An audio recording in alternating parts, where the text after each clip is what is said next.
બેટા આપણે મનોવિજ્ઞાન પેપર 1 મનોવિજ્ઞાનની મૂળભૂત પ્રક્રિયાઓ ભાગ 1 નો આપણે આજથી નવું લેક્ચર એક શરૂ કરી છે।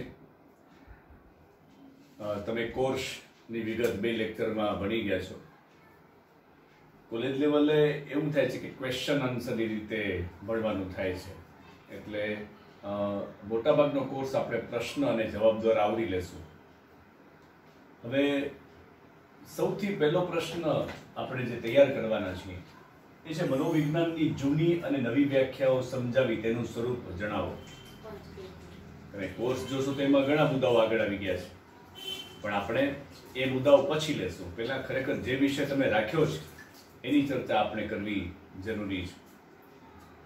તમારામાંથી ઘણા વિદ્યાર્થીઓ 11-12 આર્ટ્સની અંદર મનોવિજ્ઞાન વિષય રાખ્યો હશે, ઘણા કોમર્સમાંથી આવ્યા હશે તો એના માટે આ વિષય નવો છે, અને ઘણા વિદ્યાર્થીઓ 11-12માં મનોવિજ્ઞાન નહીં રાખ્યું હોય તો એને એક જાતની ઉત્સુકતા હશે કે શું છે વિષય। બહુ ઇન્ટરેસ્ટિંગ સબ્જેક્ટ છે। જેમ જેમ આપણે ભણતા હશું તેમ તેમ આપણે એની મજા આવશે, એને ભણવાની મજા આવશે, એને સમજવાની મજા આવશે, અને પછી તો સાવ એવું લાગશે કે આપણે વ્યવહારમાં સતત એનો ઉપયોગ કરીએ છીએ। તો મનોવિજ્ઞાનની જૂની વ્યાખ્યાઓ શું છે અને જૂની વ્યાખ્યાઓ શું કામ કે છે, તો એ અત્યારે અસ્તિત્વમાં નથી, એટલે અત્યારે એને લોકો સ્વીકારતા નથી, મનોવૈજ્ઞાનિકો સ્વીકારતા નથી।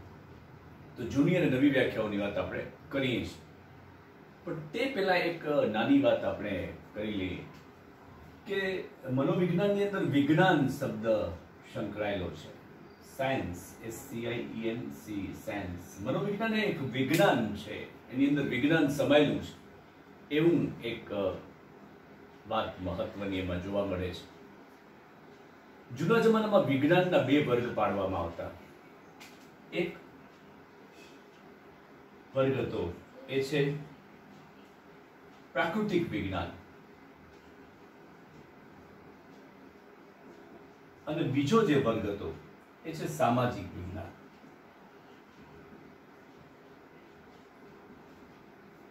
વિજ્ઞાનની વાત આવે એટલે વૈજ્ઞાનિકોની વાત આવે, અને મનોવિજ્ઞાનની વાત આવે તો મનોવૈજ્ઞાનિકોની વાત આવે।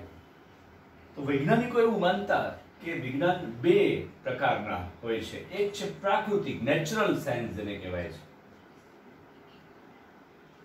નેચરલ સાયન્સ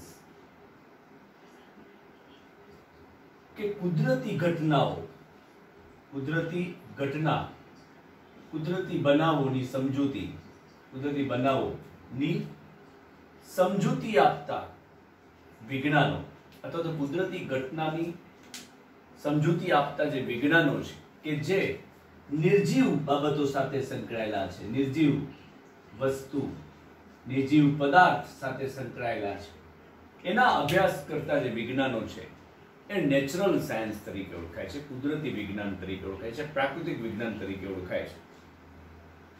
એટલે વિજ્ઞાનના બે ભાગમાં સૌથી પહેલો ભાગ એ છે કે નેચરલ સાયન્સ, કુદરતી વિજ્ઞાન, અને જેમાં શેનો અભ્યાસ થાય છે? નિર્જીવ પદાર્થો સાથેનો અભ્યાસ થાય છે, નિર્જીવ બાબતો સાથેનો અભ્યાસ થાય છે, કુદરતી બનાવો સાથે સંકળાયેલી બાબતો સાથેનો અભ્યાસ એમાં થાય છે। તો એવા કયા વિજ્ઞાનો? તો ફિઝિક્સ છે, ભૌતિક વિજ્ઞાન, રસાયણ વિજ્ઞાન, ભૂસ્તર શાસ્ત્ર, જીવ વિજ્ઞાન, આ બધા વિજ્ઞાનો છે એ નેચરલ સાયન્સ છે। આપણે 11-12 સાયન્સ રાખ્યું તો આ બધા વિજ્ઞાનો ભણી ચૂક્યા હતા, પણ આપણે હવે આર્ટ્સમાં આવી ગયા છીએ તો આપણે આ વિજ્ઞાનોની ભણવાની નથી વાત, પણ કયા નેચરલ સાયન્સ કહેવાય છે? તો ફિઝિક્સ છે, ભૌતિક વિજ્ઞાન છે, અમુક પ્રકારના સંવેદનનું માપન કરવું, તો એ ફિઝિક્સની અંદર આવે છે। આપણે જે બધા 9મા સુધી જે વિજ્ઞાન ભણી ગયા છે એની અંદર ફિઝિક્સ આવી જાય છે। રસાયણ વિજ્ઞાન, કેમિકલ સાથે સંકળાયેલી વાતો છે કે અમુક પ્રકારના જે કેમિકલ્સ છે એ કેવી રીતે બને છે, એનો અભ્યાસ, કયા પ્રકારના કેમિકલ્સ એમાં ઉપયોગમાં લેવાય છે। તો એ નિર્જીવ બાબતો સાથે સંકળાયેલી છે, કુદરતી ઉત્પત્તિઓ, ખનિજોમાંથી બનાવેલી વાતો છે, એમાંથી નીકળતા પથ્થરો, તો એ ભૂસ્તર શાસ્ત્ર છે। તો ભૂસ્તર શાસ્ત્ર છે એ પણ એક ભૌતિક વિજ્ઞાન છે, પથ્થરોનું વિજ્ઞાન। અત્યારે 2001 પછી બહુ શોધ થવા માંડી કે કઈ જમીન એવી છે કે જેમાં ધરતીકંપ આવવાની શક્યતા વધારે છે, તો ભૂસ્તરશાસ્ત્રીઓ છે, જીઓલોજીસ્ટ જે છે એ નીકળી પડ્યા બધા, અને ખબર પડી કે જે જમીનો પોચી છે એમાં ધરતીકંપ આવવાની શક્યતા વધારે છે, અને જે જમીનો ખડકાટ છે, પથ્થરવાળી છે, એમાં ધરતીકંપની સંભાવના ઓછી છે બીજા કરતાં. તો ધીમે ધીમે એના વિશેના અભ્યાસો શરૂ થયા. તો ભૂસ્તરશાસ્ત્ર છે એ પથ્થરોનું વિજ્ઞાન છે, એ નિર્જીવ પદાર્થ સાથે સંકળાયેલું વિજ્ઞાન છે. જીવ વિજ્ઞાન, બાયોલોજી જેને કહેવાય છે. વાત સાચી છે કે એની અંદર દેડકાનો અભ્યાસ પહેલા કરવામાં આવતો, દેડકાને મારી નાખવામાં આવતો, અને પછી દેડકા ઉપર ડિસેક્શન કરવામાં આવતું, દેડકાને ખોલવામાં આવતું, ને એના ઉપર અભ્યાસ. હવે એનો પ્રતિબંધ આવી ગયો, કારણ દેડકાને મારવા પડતા. પણ વાત એ છે કે જીવ વિજ્ઞાન છે એ પણ હકીકતમાં નેચરલ સાયન્સ. તો ભૌતિક વિજ્ઞાનો સાથે સંકળાયેલા વિજ્ઞાનો, રસાયણ વિજ્ઞાન, ભૂસ્તરશાસ્ત્ર, જીવ વિજ્ઞાન, એ બધા પ્રાકૃતિક વિજ્ઞાન છે. કુદરતી પદાર્થો સાથે, કુદરતી વાતાવરણ સાથે સંકળાયેલા જે વિજ્ઞાનો છે એ પ્રાકૃતિક વિજ્ઞાન કહેવાય છે. અને જે નિર્જીવ પદાર્થ સાથે સંકળાયેલો છે, જેનો અભ્યાસ પથ્થર હોવાને કારણે, નિર્જીવ હોવાને કારણે એ પ્રમાણે થાય છે. પણ જે બીજું જે જૂથ હતું, ગ્રુપ એ હતું નેચરલ સાયન્સ, અને બીજું જે જૂથ હતું જે વિજ્ઞાનનું પાડવામાં આવ્યું હતું જૂનું વર્ગીકરણ, એ છે સામાજિક વિજ્ઞાન, સોશિયલ સાયન્સ. સોશિયલ સાયન્સ સામાજિક વિજ્ઞાન તરીકે ઓળખવામાં આવે છે, કે જેની અંદર સમાજમાં રહેલી પરિસ્થિતિઓનો અભ્યાસ કરતું વિજ્ઞાન, સામાજિક સમસ્યાઓને અભ્યાસ કરતું વિજ્ઞાન છે, સોશિયલ પ્રોબ્લેમ્સને અભ્યાસ કરતું વિજ્ઞાન છે, એ સામાજિક વિજ્ઞાન છે. તો આવા વિજ્ઞાનોની અંદર ઘણા બધા વિજ્ઞાનો હતા. મનોવિજ્ઞાન, રાજ્યશાસ્ત્ર, અર્થશાસ્ત્ર, આંકડાશાસ્ત્ર, સમાજશાસ્ત્ર, નૃવંશશાસ્ત્ર, તર્કશાસ્ત્ર, મનોવિજ્ઞાન, રાજ્યશાસ્ત્ર, અર્થશાસ્ત્ર, આંકડાશાસ્ત્ર, સમાજશાસ્ત્ર, નૃવંશશાસ્ત્ર, તત્વજ્ઞાન, ઇતિહાસ. તો આ બધા જે વિજ્ઞાનો છે એ સોશિયલ સાયન્સ કહેવાય છે, સામાજિક વિજ્ઞાન કહેવાય છે. તમે જ્યારે ભણી લેશો ત્યારે તમને કોઈ પૂછશે કે તમે ગ્રેજ્યુએશન શેના ઉપર કર્યું, તો કોઈક લોકો એમ કહેશે કે અમે નેચરલ સાયન્સ ઉપર કર્યું, એટલે કે ફિઝિક્સ, કેમિસ્ટ્રી, સાયન્સમાં કર્યું, અને કોઈ કેમ કહેશે કે અમે સોશિયલ સાયન્સમાં કર્યું. તો કયા વિષયો? તો આ બધા વિષયો છે સોશિયલ સાયન્સના. નૃવંશશાસ્ત્ર છે, અર્થશાસ્ત્ર, મનોવિજ્ઞાન. મનોવિજ્ઞાન સાથે BA પૂરું કરો તો એમ કહી શકાય કે અમે સોશિયલ સાયન્સ સાથે કર્યું, પણ સોશિયલ સાયન્સમાં કયો વિષય? તો એ મનોવિજ્ઞાન. રાજ્યશાસ્ત્ર, આંકડાશાસ્ત્ર, અર્થશાસ્ત્ર, બે ગ્રુપ પડી ગયા, જૂના ગ્રુપ હતા. હવે તો આધુનિક વર્ગીકરણ અલગ પ્રકારનું છે, આપણે પછી જોશું. તો આ જે વિજ્ઞાનો છે એ સમાજમાં રહેલી પરિસ્થિતિઓ કે સામાજિક સમસ્યાઓનો અભ્યાસ કરતા વિજ્ઞાનો છે, કે જે સામાજિક વિજ્ઞાન તરીકે ઓળખાય છે. હવે આપણે ધીમે ધીમે મૂળ વસ્તુ ઉપર આવતા જઈએ. એટલે મનોવિજ્ઞાન એ વિજ્ઞાન છે, એટલે આપણે વિજ્ઞાનની વાત કરીએ. વિજ્ઞાન એટલે વિશિષ્ટ જ્ઞાન, વધારાનું જ્ઞાન, પદ્ધતિસરનું જ્ઞાન, પદ્ધતિઓ. જેની અંદર વિજ્ઞાનમાં હંમેશા પદ્ધતિઓ આવે છે, સાબિતીઓ આવે છે, પુરવાર કરવું પડે તો જે વિજ્ઞાન છે એ કાલ્પનિક વસ્તુ નથી. એટલે વિજ્ઞાન છે એ હંમેશા અમુક પ્રકારના પુરાવા માંગે છે, તો એ વાત આની અંદર આવે છે. હવે આપણે મનોવિજ્ઞાનની જૂની વ્યાખ્યાઓ પહેલા આપણે એક પછી એક જોતા જઈએ. જૂની વ્યાખ્યાઓ એટલા માટે કહેવાય છે કે હવે એ વ્યાખ્યાઓ સ્વીકાર્ય નથી, એટલે જૂની વ્યાખ્યાઓ કહેવાય છે. એમાં સૌથી જે પહેલી વ્યાખ્યા છે એ મનોવિજ્ઞાનના અંગ્રેજી શબ્દ ઉપરથી છે, સાયકોલોજી. હવે આપણે સાયકોલોજી સાથે જોડાયેલા છીએ ત્યારે આપણે એનો જે ઇંગ્લિશ વર્ડ છે એ લખતા આવડવું જોઈએ, અને એ ઉચ્ચાર કરતા પણ આવડવું જોઈએ, કારણ કે કેટલાક શબ્દો છે એ સાયલેન્ટ, જેમ નો છે, KNOW, નો એટલે જાણવું, તેમાં K નો ઉચ્ચાર નથી થતો. એમ અહીંયા સાયકોલોજીમાં છે, એમાં P છે એનો ઉચ્ચાર થતો નથી, સાયલેન્ટ. સાયકોલોજી તો PSYCHOLOGY સાયકોલોજી શબ્દ છે એ એના ઉપરથી મનોવિજ્ઞાનની પહેલી જૂની વ્યાખ્યાની વાત આપણે કરીએ. તો દરેક મનોવિજ્ઞાનના જેટલા શબ્દો છે એ લેટિન ભાષા ઉપરથી ઉતરી આવેલા છે. તો લેટિન ભાષામાં સાઇક, PSYCHE, અને લોગોસ, આવા બે વર્ગીકરણ, સંધિ પડી. સાયકોલોજી શબ્દ એ સાઇક અને લોગોસ ઉપરથી ઉતરી આવેલો છે. સાઇક એટલે આત્મા કહેવાય છે, આત્મા, અને લોગોસ એટલે વિજ્ઞાન કહેવાય છે. એટલે સૌથી પ્રથમ વ્યાખ્યા મનોવિજ્ઞાનની ઇંગ્લિશ શબ્દ ઉપરથી આત્માનું વિજ્ઞાન એમ પાડવામાં આવી. આત્માનું વિજ્ઞાન, મનોવિજ્ઞાન એ આત્માનું વિજ્ઞાન છે એવી વ્યાખ્યા, પ્રથમ વ્યાખ્યા બહાર પડી. હવે એ સ્વીકાર્ય શા માટે નથી? કારણ કે આત્માની વાત થાય ત્યારે આપણે ધ્રુજારી છૂટે સીધી કે આત્માને આપણે જોઈ શકીએ છીએ. આપણે આત્મા વિશે ઘણી બધી વાતો સાંભળી છે, ભૂત પ્રેત આત્મા ફરે છે, ઘણી બધી વાતો આપણે સાંભળી છે. તો આપણે આત્માને જોઈ શકતા નથી, એનું નિરીક્ષણ થઈ શકતું નથી. હવે જ્યારે મનોવૈજ્ઞાનિકો છે, એ સાયકોલોજીસ્ટ જેને કહેવાય છે, એ મનોવૈજ્ઞાનિકો છે, એ એવી વસ્તુઓનો અભ્યાસ કરવા માંગે છે જેનું નિરીક્ષણ, ઓબ્ઝર્વેશન થઈ શકે, એનું અવલોકન થઈ શકે. તો આત્માનું તો નિરીક્ષણ થઈ શકતું નથી. આપણે ઘણીવાર પિક્ચરની અંદર કે ટીવીની અંદર આપણે સિરિયલો જોઈએ છીએ, પિક્ચર જોઈએ છીએ, એમાં ભૂત પ્રેત આત્મા પડછાયા બધું ઘણું બધું બતાવે છે, અને આપણે ડરી પણ જતા હોઈએ છીએ. બધું આર્ટિફિશિયલ છે, કૃત્રિમતા છે, છતાં પણ આપણે ડરીએ છીએ, એક ભય બેસી જાય છે. તો ખરેખર એ છે કે? તો ખરેખર આત્માનું વિજ્ઞાન છે એ વ્યાખ્યા એટલે ખોટી પુરવાર થઈ છે કે આત્માને આપણે જોઈ શકતા નથી. જેમ આપણે એકબીજાને જોઈ શકીએ છીએ એમ આત્માને આપણે જોઈ શકતા નથી. આપણે ક્લાસમાં આવીને કોઈ એમ કહે કે આત્મા બેઠો છે તો આપણે અંદર જઈએ જ નહીં, પણ આત્મા હોતો નથી, એને જોઈ શકતા નથી, એનું ઓબ્ઝર્વેશન થઈ શકતું નથી, એનું નિરીક્ષણ થઈ શકતું નથી. તો જે વસ્તુઓનું નિરીક્ષણ ન થઈ શકતું હોય એ એના ઉપર કોઈ જાતનું સંશોધન કે એના ઉપર કોઈ જાતનું માનવું એ વ્યાજબી નથી એવું મનોવૈજ્ઞાનિકો કહે છે. એટલે આ વ્યાખ્યા જૂની પુરવાર થઈ છે. આપણે એમ કહીએ કે મેં આત્મા સાથે વાત કરી, મેં ભૂત સાથે વાત કરી. તમે કોઈને પ્રશ્ન પૂછજો તો કોઈ કહેશે કે હા મેં ભૂત જોયું નથી. તો પછી ડરો શું કામ છે?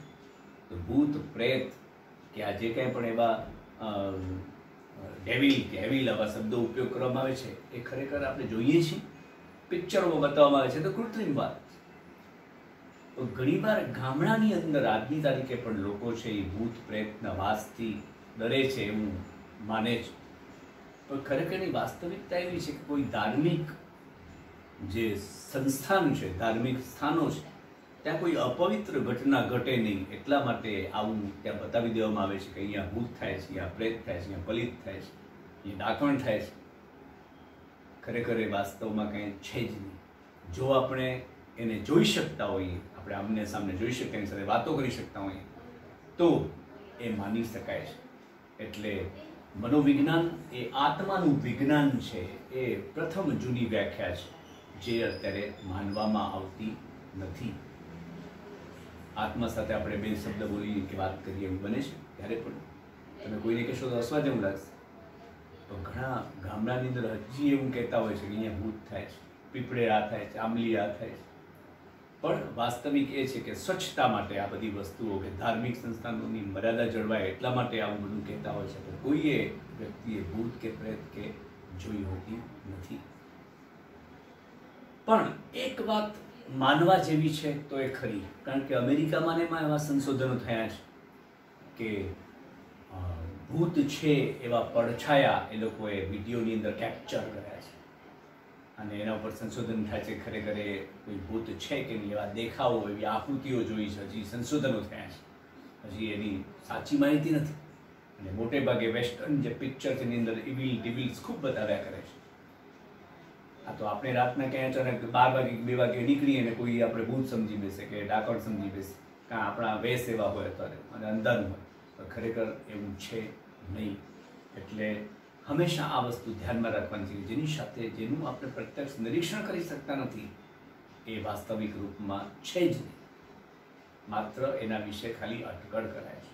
એટલે મનોવિજ્ઞાન છે એણે પ્રથમ વ્યાખ્યા જે આપી એ સાયકોલોજી શબ્દ ઉપરથી આવી, PSYCHOLOGY સાયકોલોજી, અને એ લેટિન ભાષાના સાઇક અને લોગોસ ઉપરથી એટલે આત્મા અને વિજ્ઞાન ઉપરથી ઉતરી આવેલો શબ્દ છે. એટલે આત્માનું વિજ્ઞાન એટલે મનોવિજ્ઞાન એવી વ્યાખ્યા એમણે આપી છે.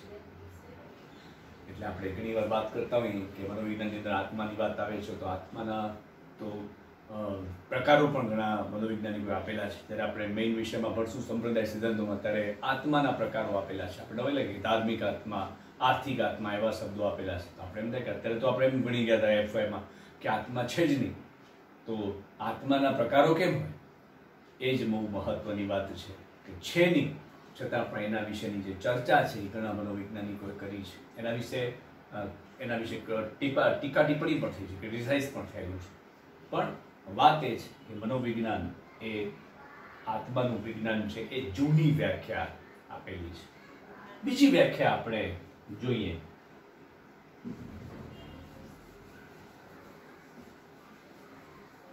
તો બીજી વ્યાખ્યા છે એ ગુજરાતી શબ્દ ઉપરથી છે. મનોવિજ્ઞાન એ મનનું વિજ્ઞાન છે. આ બીજી જૂની વ્યાખ્યાઓ છે. મન, માઇન્ડ પાવરની વાત છે, મનની શક્તિઓ, મનનું વિજ્ઞાન. ફરીથી મનોવૈજ્ઞાનિકો આમાં પાછા પડે છે કે ભાઈ મનોવિજ્ઞાન એ મનનું વિજ્ઞાન છે, પણ મનને આપણે જોઈ શકતા નથી. આપણા શરીરની અંદર એક એવું પાસું છે કે જેની અંદર એ મન તરીકે ઓળખાય છે. આપણે મનના વિભાગોની એની વાત આપણે કરશું, ફ્રોઈડે કરેલી છે, યુંગે પણ કરેલી છે. પણ વાત એ છે કે મનોવિજ્ઞાન એ મનનું વિજ્ઞાન, મનની સંધિ છૂટી પડી તો મનનું વિજ્ઞાન છે. તો ફરી પાછી એ વાત ઊભી થાય છે કે મનને આપણે જોઈ શકતા નથી. મન, હું કે તમે સામે બેઠા છીએ એટલે હું અને સામે મન બેઠું છે એવું આપણે જોઈ શકીએ છીએ. તો જે વસ્તુનું પ્રત્યક્ષ નિરીક્ષણ થઈ શકતું નથી એ વ્યાખ્યા અસ્વીકાર્ય બની છે. એટલે મનોવિજ્ઞાન એ મનનું વિજ્ઞાન છે એ વ્યાખ્યા પણ મનોવૈજ્ઞાનિકોએ પુરવાર કરી નથી, છતાં પણ ઘણા બધા અભ્યાસો થયા છે. મન વિશે ધારણા કરી શકાય છે, અટકળ કરી શકાય છે, કલ્પના કરી શકાય છે, પણ મનને ક્યારે આપણે કળી શકતા નથી, ઓળખી શકતા નથી, પારખી શકતા નથી. આપણે એકબીજાનું મન જાણી શકીએ છીએ? બહુ ઓછી વાત. આપણે માનવીના મનની ખબર જ નથી પડતી કે ક્યાં મન ભટક્યા કરે છે. મન તો એકદમ વિચલિત થયા કરે છે, ફર્યા કરે છે. એને કારણે તો આપણું ધ્યાન ફર્યા કરે છે. મન એકદમ ચંચળ છે. આપણે એમ રાહ જોઈ કે આને મન છે, પણ એ મન ખરેખર છે કે નહીં આપણે કરી શકતા નથી. અને ઘણીવાર મન ન હોવા છતાં પણ ઘણા વર્ષો નીકળી જાય છે. મન મેળ ન હોવા છતાં પણ ઘણા વર્ષો નીકળી જાય છે. એકબીજાના મનને સમજી જ નથી શકે. ઘણા બધા આપણે એવા દાખલાઓ જોઈએ છે કે આ બંને એકબીજાથી સાવ વિરુદ્ધ ફેમિલી છે, વિરુદ્ધ પતિ પત્ની છે, છતાં પણ હાલ્યું આવે છે જીવન. એટલે મનમેળ ન હોવા છતાં પણ એક જાતનું સમાયોજનથી લોકો જીવતા હોય છે. તો વ્યક્તિ છે એ કોઈના મનને ઓળખી શકતો નથી, કલ્પના કરી શકતો નથી, એના પર કલ્પના કરી શકે, એને જોઈ શકતું નથી. મનને જોઈ નથી શકાતું, એનું નિરીક્ષણ થઈ શકતું નથી, એનું અવલોકન થઈ શકતું નથી. તો ફરીથી એ વાત આવે છે કે આ વ્યાખ્યા પણ જૂની વ્યાખ્યા છે કે મનોવિજ્ઞાન એ મનનું વિજ્ઞાન છે. ઘણા મેન્ટલ કે છે. મેન્ટલ શબ્દ મેન્ટલ હેલ્થ સેન્ટર માટે છે. આપણે ઘણીવાર શબ્દોના જુદી જુદી જગ્યાએ વિચિત્ર પ્રકારે પરિસ્થિતિ પ્રમાણે ઉપયોગ નથી કરતા, ગમે તે રીતે કરીએ છીએ. કોઈ એમ પૂછે કે તે કયો વિષય તમે મેન્ટલ રાખેલું છે. મેન્ટલ રાખેલું છે શબ્દ નથી, મનોવિજ્ઞાન શબ્દ જ મુકાય છે. મેન્ટલ એ હેલ્થ સેન્ટર માટે છે, માનસિક આરોગ્ય કેન્દ્ર, જેની અંદર એબનોર્મલ લોકો છે. એબનોર્મલ લોકો એની અંદર મૂકવામાં આવે છે સારવાર માટે. તો મેન્ટલ કે નહીં, અથવા તું મેન્ટલ થઈ ગઈ છો, એમ કે તું મેન્ટલ થઈ ગયો છો એવો શબ્દ આપણે ઉપયોગ કરીએ છીએ. મેન્ટલ એટલે માનસિક. તો એવા કંઈ શબ્દનો ઉપયોગ આપણે કરવાની કંઈ જરૂર રહેતી નથી. પણ વાત એ છે કે મનોવિજ્ઞાન એ મનનું વિજ્ઞાન છે. વ્યાખ્યા જૂની બની છે. બધા એવું જ કહેતા હોય કે મનોવિજ્ઞાનમાં તમે મનનું ભણતા હશો. મનનું ભણીએ છીએ, પણ એ સ્વીકાર્ય વ્યાખ્યા નથી, કારણ કે મન વિશે આપણે જાણી શકતા નથી. ફ્રોઈડે મનોવિજ્ઞાનમાં મનના 3 પાસાઓ દર્શાવેલા છે. એક છે જાગૃત મન, કોન્શિયસ માઇન્ડ, પછી સબકોન્શિયસ એટલે કે અર્ધજાગૃત મન, અને ત્રીજું બતાવ્યું છે એ અનકોન્શિયસ એટલે અચેતન મન. 3 પાસાઓ બતાવ્યા છે. ત્રણેય પાસાઓમાં વ્યક્તિ છે કેવી પરિસ્થિતિમાંથી પસાર થાય છે, દરેક અવસ્થામાંથી પસાર થાય છે. તો મન વિશેના અભ્યાસો ઘણા બધા થયા છે. યુંગે પણ મનનો સમૂહ મનનો સિદ્ધાંત બતાવેલો છે. સામૂહિક મન, વ્યક્તિગત મન નહીં, સામૂહિક મન.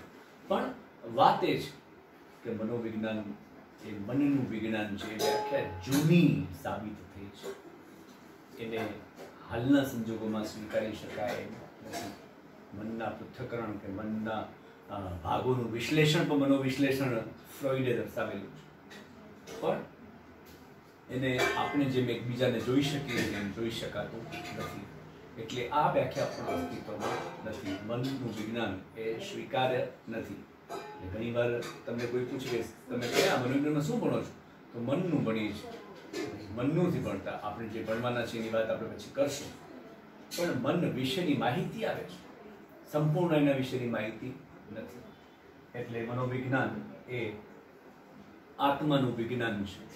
મનોવિજ્ઞાન એ મનનું વિજ્ઞાન છે. એની બીજી વ્યાખ્યા આવી, જૂની વ્યાખ્યા. ત્રીજી વ્યાખ્યાની આપણે વાત કરી લઈએ.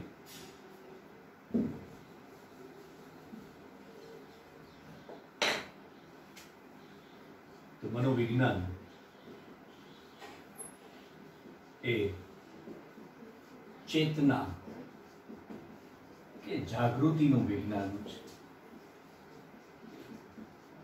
ચેતના કે જાગૃતિ છે એ આંતરિક અવસ્થા છે. શરીરમાં જાગૃત, શરીરમાં અંદર ચેતના પ્રવેશી, શરીર જાગૃત થવું એ શરીરની શક્તિઓની વાત, અંદર રહેલી શક્તિઓ, આંતરિક બાબતોની વાત છે, આંતરિક અવસ્થાની વાત છે. એને પણ આપણે જોઈ શકતા નથી, એને ફીલ કરી, અનુભવી શકીએ. ચેતનાનો સંચાર થયો એમાં આપણે વાત કરતા હોઈએ, પણ એ અંદરની આંતરિક અવસ્થાની વાત છે. પણ ચેતનાને આપણે જોઈ શકતા નથી. આપણી આંતરિક અવસ્થા છે ને આપણે જોઈ શકતા નથી. કોઈ પણ વસ્તુ આંતરિક હોય એને આપણે જોઈ શકતા નથી. મન પણ આંતરિક છે એટલે આપણે જોઈ શકાતા નથી. આત્મા પણ આંતરિક છે એટલે જોઈ શકતા નથી. વ્યક્તિ દેહ છોડે છે પણ આત્મા છે એ ફર્યા કરે છે, એવું કહેવાય છે. શરીર છોડે છે, આત્મા તો અમર છે. તો જે વસ્તુ આંતરિક છે એને આપણે જોઈ શકતા નથી, એનું પ્રત્યક્ષ નિરીક્ષણ થઈ શકતું નથી. એટલે મનોવિજ્ઞાન એ ચેતના કે જાગૃતિ કે આંતરિક અવસ્થાનું વિજ્ઞાન છે. એ ત્રીજી વ્યાખ્યા છે. એ પણ જૂની વ્યાખ્યા દર્શાવેલી છે. તો આ ત્રણેય વ્યાખ્યાઓ છે એ વર્તમાન સમયમાં સ્વીકાર્ય નથી. અને એનું એકને એક માત્ર કારણ એ છે કે એનું પ્રત્યક્ષ નિરીક્ષણ, ઓબ્ઝર્વેશન, અવલોકન થઈ શકતું નથી. જે વસ્તુનું અવલોકન થઈ શકે એને મનોવૈજ્ઞાનિકો સ્વીકારે છે. એટલે આ ત્રણેય વ્યાખ્યાઓ છે એ અસ્તિત્વમાં આવી નથી. તો મનોવિજ્ઞાન એ આત્માનું વિજ્ઞાન છે. મનોવિજ્ઞાન એ મનનું વિજ્ઞાન છે અને મનોવિજ્ઞાન એ ચેતના કે જાગૃત અવસ્થાનું વિજ્ઞાન છે. આ ત્રણેય બાબતો છે માનસિક વ્યાપારો એ આપણે જોઈ શકતા નથી, એટલે એનું અવલોકન થઈ શકતું નથી. એટલે આ વ્યાખ્યાઓ અસ્વીકાર્ય છે. જ્યારે પ્રશ્ન એમ પૂછાય કે મનોવિજ્ઞાનની જૂની અને નવી વ્યાખ્યાઓની સમજૂતી આપો, ત્યારે આપણે મગજમાં ત્રણ વ્યાખ્યાઓ બેઠેલી હોવી જોઈએ કે જે જૂની વ્યાખ્યાઓ છે શા માટે સ્વીકાર્ય નથી અને નવી વ્યાખ્યાઓ છે શા માટે સ્વીકાર્ય છે. બરોબર છે. પાછા આપણે કાલે નેક્સ્ટ લેક્ચરમાં એની નવી વ્યાખ્યાઓની વાત આપણે આગળ વધારશું. Thank you.